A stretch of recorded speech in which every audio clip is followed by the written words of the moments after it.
புள்ளிகளாய் ஒரு வானவில். இது ஒரு குடும்ப கதை. ராஜசேகர் இருட்டினில் வந்து நின்றான். லேசாக தூறல் வேறு போட்டது. நூல் கோத்த ஊசியாய் உள்ளங்கையில் சாரல் இறங்கிற்று. சாப்பிட்ட சாப்பாடு இன்னும் செரிக்கவில்லை. வெறும் பருப்பு தாளிதமும் தேங்காய் துவையலும் தான். ஆனாலும் அமிர்தம். 5 ஹோட்டல்களில் கண்டுபிடிக்க முடியாத நயம். மனசு ஒரு சிகரெட்டுக்காக ஏங்கிற்று. இப்படி நீங்கள் சிகரெட் குடிக்க போய் தான் பிள்ளை இல்லை, சரஸ்வதி சொல்வாள். அதை நினைத்து சிரிப்பு வரும். அப்படியானால் உலகில் பாதி பேருக்கு குழந்தை இருக்காது.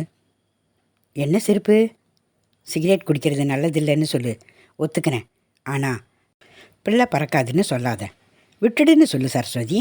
விட்டுடுறேன். சரஸ்வதி உடனே அழுதாள். குழந்தை இல்லை என்கிற வடு அவளை அடிக்கடி அரிக்கும், காயப்படுத்தும். நடு இரவில் ராஜசேகருக்கு இப்பொழுதெல்லாம் கனவு வருகிறது. மறுபடி அதே கனவுதான். ஒரு குழந்தையின் முகம், அதுக்கப்புறம் 2 குதிரைகள் விரைந்து ஓடும். இடையிலே நதி சுழற்றி சுழற்றி சுழி வீசும். சரஸ்வதி சுழிக்குள் தெரிவாள். ராஜசேகர் குதிரை காலில் கட்டப்பட்டிருப்பான். காப்பாத்துங்க, அடிச்சுக்கிட்டு போகுது, சரஸ்வதி கதறுவாள். அந்த குழந்தை முகம் சிரிக்கும். ராஜசேகரனால் எதுவும் செய்ய இயலாது. மனசுக்குள் கவிதை குதிரையாய் ஓடும், நதியாய் அடிக்கும். குழந்தை சிரிப்பாய் சிரிக்கும். நதி மூலம் ரிஷி மூலம் எல்லாம் கண்டும் வெட்டி விழும் விறகென கேட்கும் உன் குரல். நடு இரவு முத்தங்கள், நினைவாய் சில சேலைகள். நீ வளர்த்த செடி, வீடெங்கும் உன் நினைவுகள். விரிந்து கிடக்கும் உலகம், அதற்குள் நான், எனக்குள் நீ. அந்த கவிதை கேட்டு முகம் சுருங்கும். கண் மறையும். நாசி, பிறகு உதடு, கடைசியாக தேடுகையில் குழந்தையே இருக்காது. அதற்கு பிறகு முழிப்பு வந்துவிடும். வந்துவிட்டால் பிறகு உறக்கம் வராது. மறுபடியும் சிகரெட்டுக்காக மனம் இயங்கும். சரஸ்வதி ஒரு கழித்து படுத்திருப்பாள். கைகள் நெற்றியில் பரவியிருக்கும். இப்போது சிகரெட் குடித்தால் என்ன? எழுப்பவா போகிறாள்? பாதகி எழுப்புனாலும் எழுப்புவா. அவள் கேசத்தை நீவிவிட்டான். அவளுக்கு ஒரு குழந்தை இருந்திருந்தால் நன்றாய் இருந்திருக்கும். அவளே ஒரு குழந்தையாய் மாறியிருக்க வேண்டிய அவசியம் வந்திருக்காது. வீடு நிறைய பொம்மைகளும் விளையாட்டு சாமான்களுமாய் வாங்கி போட்டிருந்தாள். ஆனால் ஒரு குழந்தை தான் இல்லை. அம்மா இவளை விட கொஞ்சம் வயதில் 4 குழந்தைகளை பெற்றிருந்தாள். இந்த கல்யாணமே வயதான பிறகு செய்து கொண்டது தான். அவள் 30 ஆரம்பத்தில் இருந்தாள். இப்போது 30களின் நடுவில் 2 வருடம் கவலைப்படவில்லை என்பது நிஜம். பிறகு சரஸ்வதியை பிறன் மனைகள் நோக்கின. என்ன சரஸ்வதி, விசேஷம் எதுவும் உண்டா? என்ன மாப்பிள, பயங்கர பிளானிங்கா? பின்மண்டையில் சுரீனென உரைத்தது. சரஸ்வதி தலை குனிந்து நின்றாள். வீட்டுக்கு வந்து கண் கலங்கி படுத்து கொண்டாள். அன்று ஆரம்பித்தது. வாழ்க்கையில் எல்லாம் இருக்கிறது. பணம், வசதி, தேவையான அளவு பக்தி.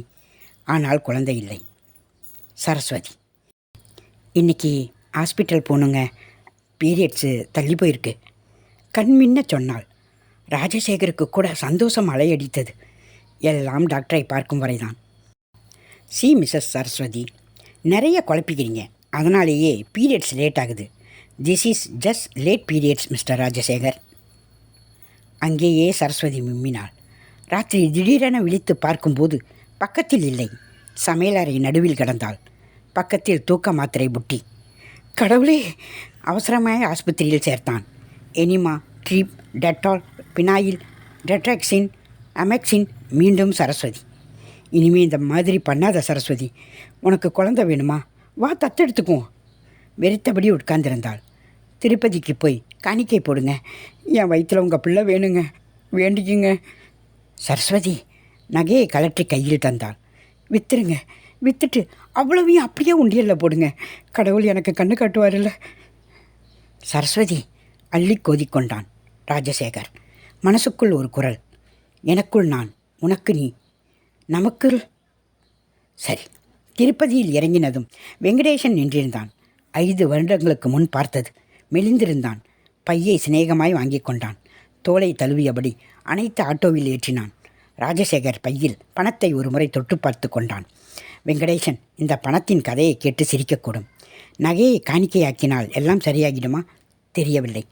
தற்கொலை வரை சென்ற சரஸ்வதியின் நம்பிக்கையை ஏமாற்ற முடியவில்லை.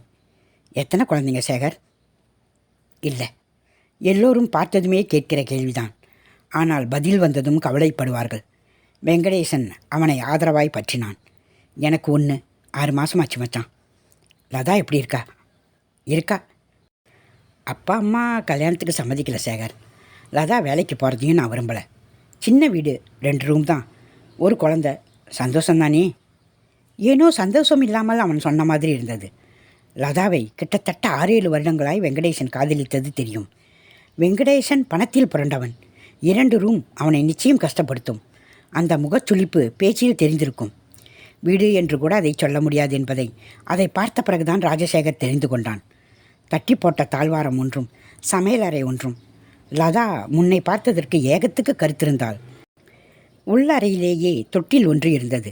உள்ளே வெங்கடேசன் ஜாடையில் குழந்தை. சரஸ்வதி ஞாபகம் வந்தது சட்டென. வாங்க, லதா கை குப்பினாள். நல்லா இருக்கீங்களா? முதல்ல குளிக்கிறீங்களா? காப்பி தரட்டுமா? தாங்க, மெல்ல குளிக்க. காமன் பாத்ரூம் தான், 9 மணிக்குள்ளே குளிச்சிடணும். ராஜசேகர் காப்பி குடித்து விட்டு உடனே குளித்தான். சலபுலவென ஒரு பாத்ரூம். வெங்கடேசனுக்கா இந்த நிலைமை? மனசில் ஏதோ ஒரு முள் உறுத்தியது. ஒரு நாள் யமஹா, ஒரு நாள் சியோலா என்று வந்த வெங்கடேசன் எங்கே? ஒண்டி கொடுத்தன அழுக்கு பாத்ரூம் குளிக்கும் இவன் எங்கே? சுட சுட இட்லியும் சட்னியும் செஞ்சிடுறேன். எதுக்கு சிரமம்? ஹோட்டலில் பார்த்துப்பேனே. இல்லை சாப்பிடுங்க, நம்ம வீட்டில் இருந்துட்டு அது என்ன வெளியே சாப்பிட்றது? குழந்தை அழுதது. லதா தூக்கி வந்தாள். மாமா பாரு. அது இவனை பார்த்து கை போட்டது. சாப்பிட்டு வரேன் இரு. பேர் என்ன? பிரசவமெல்லாம் இங்கே தானா? லதாவுக்கு ஜன்னி வந்து பிழைக்க முடியாமல் போயிடுவாளோன்னு தோணிச்சு சேகர். கொஞ்சம் கஷ்டப்பட்டுட்டா. அந்த குழந்தை இன்னும் இவனையே பார்த்து கொண்டிருந்தது. இதையே தத்தெடுத்துக்கிட்டா என்ன? இவன் தான் கஷ்டப்படுறானே. மனசில் பொறி தட்டியது. இந்த கஷ்டத்தில் வெங்கடேசன் சம்மதிக்காமலா இருக்க போகிறான்? கண்டிப்பாக சம்மதிப்பான். மனசு கணக்கு போட ஆரம்பித்தது. ஊருக்கு போய் சரஸ்வதியும் கூட்டிகிட்டு வரலாம். கோவிலுக்கு போகணும்னு லெட்டரில் எழுதியிருந்தியே, நேர்த்தியா? சரஸ்வதிக்கு வேண்டுதல். நல்லா இருக்காங்களா அவங்க? குழந்தை இல்லைன்னு குறைய தவிர கூட்டிகிட்டு வந்திருக்கக்கூடாதா? லதா கேட்டாள். வரணும், கட்டாயம் வர வேண்டியிருக்குன்னு நினைக்கிறேன் நான். ராத்திரி வெங்கடேசனிடம் தனியாய் பேசிவிட வேண்டுமென நினைத்து கொண்டான். ராஜசேகர் இருட்டினுள் வந்து நின்றான். லேசாக தூறல் வேறு போட்டது. நூல் கோத்த ஊசியாய் உள்ளங்கையில் சாரல் இறங்கிற்று. சாப்பிட்ட சாப்பாடு செரிக்கவில்லை. சரஸ்வதி இல்லாத சுதந்திரத்தில் சிகரெட்டை பற்ற வைத்து கொண்டான். வெங்கடேசன் நாற்காலி கொண்டாந்து போட்டான். கிரிச் என்று அது மடங்கி உட்கார்ந்தது. திரும்பினவனை வெங்கடேசன் அழுத்த பிடித்து கொண்டான். எவ்வளோ நாளாச்சு பேசி? குழந்தை தூங்கிடுச்சு அவங்கி? அது பிறந்திருக்கே கூடாதுன்னு நினைக்கிறேன் சேகர். அநேகமா தான் நினைத்ததைத்தான் அவன் சொல்வான் போலும். காரியம் இத்தனை லேசாக முடியுமானால் திருப்தி. ஆண்டவனே உனக்கு நன்றி. என்னடா சொல்கிற? அதுக்கு ஹார்ட்டில் ஓல்டான். ரொம்ப நேரம் அழுதுச்சுன்னா ப்ளூ ஆகிடும். என்னான்னு செக் பண்ணா டாக்டர் இப்படி சொல்கிறாங்கடா. ஆப்ரேஷனுக்கு 1 லட்சம் செலவாகுன்னு சொல்கிறாங்க. ப்ரைவேட் நர்சிங் ஹோமில். கவர்மெண்ட் ஹாஸ்பிட்டல்னாலும் சில 1000 ஆகும். லதா அது மேலே உயிரையே வச்சுருக்கா. வெங்கடேசன் குரல் கம்மிற்று. இது போனால் தாங்க மாட்டாடா சேகர். அன்னன்னைக்கு பேட்டா ஓட்டவே பெரிய கஷ்டமாக இருக்குது சேகர். இன்றைக்கி நீ வந்தியேன்னு தான் 3 வேளையும் டிஃபனும் சாப்பாடும். மற்றபடி எப்போ பார்த்தாலும் கஞ்சி, கோதுமை, ராகி, அரிசி கஞ்சி. வறுமை கூட பரவாயில்ல சேகர். ஆனால் என் குழந்த, நான் ஏதாவது செய்ய முடியுமா வங்கி? முடியாதுடா. மனசு திறந்து கேட்டிருக்க, அது போதுண்டா எனக்கு. ஆறுதலுக்கும். லதா போயிடுவான்னு பிரசவத்தோட டாக்டர் சொன்னப்போ கொஞ்சம் பணம் எனக்கு தேவைப்பட்டது. யார்கிட்டயோ கேட்டும் கிடைக்கல சேகர். ஜிஹெச்சில் கூப்பிட்டாங்க. குடும்ப கட்டுப்பாடு. ரூபா தந்தாங்க, ஆலிக்ஸ் தந்தாங்க. லதாவுக்கு தெரியாது. இன்ன வரைக்கும் நான் குடும்ப கட்டுப்பாடு பண்ணிட்டேன்னே தெரியாது. இந்த ஒரு குழந்தை தான். மொட்டை மாடி சுவரில் மடிந்து உட்கார்ந்து சரிந்தான். இவங்கிட்ட போயா குழந்தையை தத்தெடுக்க நான் கேட்குறதுக்கு நினச்சேன். மனசு கசிந்தது.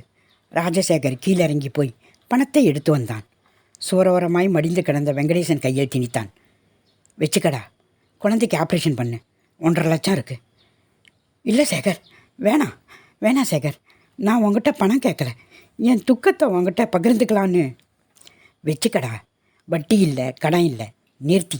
உன் குழந்தை நல்லா இருக்கணும் வங்கி. நல்லா இருப்ப, குழந்தை நல்லா இருக்கும், கவலைப்படாத. அன்று கனவில் குழந்தை வந்தது, குதிரை வந்தது, விரைந்து ஓடிற்று. இடையிலே நதி, சுழற்றி வீசும் சுழி, உள்ளிறங்கும் சரஸ்வதி, குதிரை காலில் கட்டப்பட்ட ராஜசேகர், காப்பாற்ற கதரும் சரஸ்வதி, மனதில் குதிரையாய் ஓடும் கவிதை, சிரிப்பாய் சிரிக்கும் குழந்தை.